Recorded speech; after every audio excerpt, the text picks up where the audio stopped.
Hello guys, in this video I am going to show you how to create a list on the office.com website.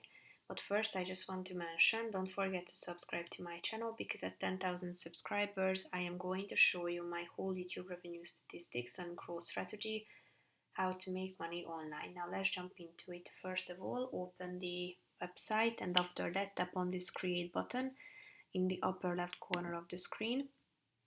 Tap on list in the create section.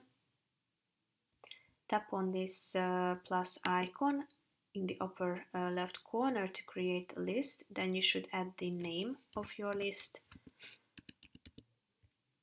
add the description, select the color and an icon, then tap on this purple button.